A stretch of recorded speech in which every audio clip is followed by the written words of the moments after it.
from Mohamed Okda, who's the director of Insight into Crisis. He joins us now live from Chicago. Mohamed, I think it's fair to say that we're not seeing a positive reaction to this. There's been protests in Haifa, Gaza, Ramallah, and the Palestinians have already outright rejected it.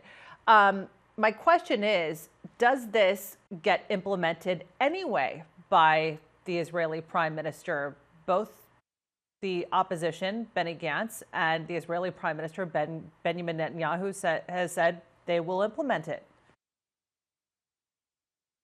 Well, first we'll have to see who will win the coming election in Israel in 6 weeks.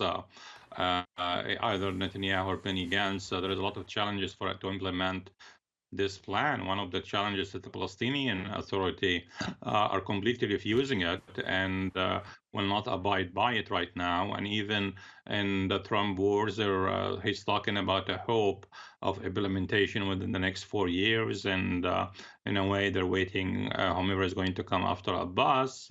There are some indication and some rumors that Dahlan might be the one who will come after Abbas, and he might be the one who will implement such a plan. But implementing it either from Netanyahu or Benny Gantz will be extremely difficult.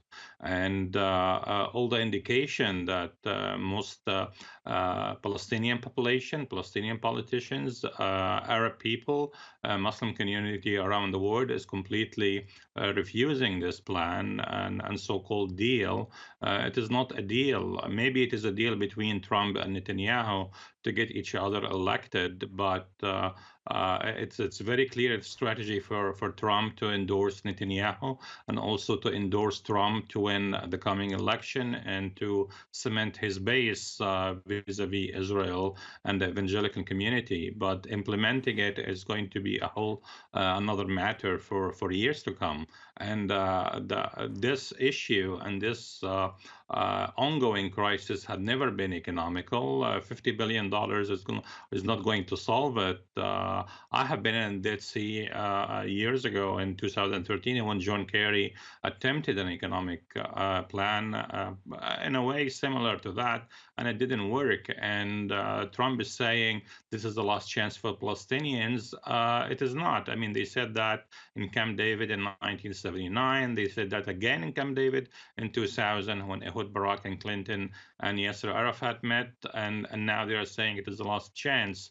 Arab people have a very long memory, and they can wait. They can wait to get the best deal. And if you look at the region, the Persians have been there, the French have been there, the British have been there, and others, and they left, and the Crusaders, of course, and they left. So we have to wait. We really have to wait. So, Mohamed, if you're the Palestinian leadership, what's your next move here?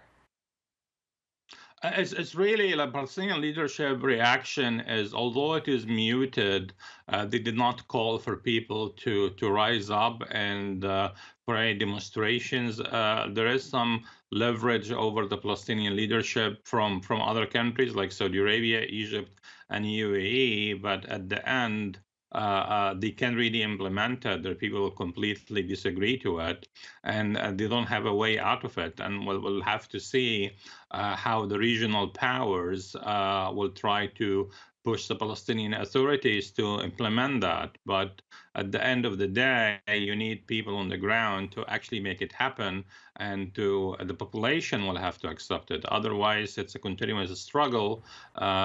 We have to remember this is a matter of occupation first. The international community, the United Nations Security Council resolution is saying it's an occupation, and it's continuous occupation. It's a matter of sovereignty and dignity for the Palestinian people, and no money and no deal can replace that. And of course, the issue of Jerusalem is very important to all Arabs and all Muslims around the globe, and you can't just solve it with a conference between Trump and Netanyahu and the White House without the involvement of everyone on the ground, populace and leadership.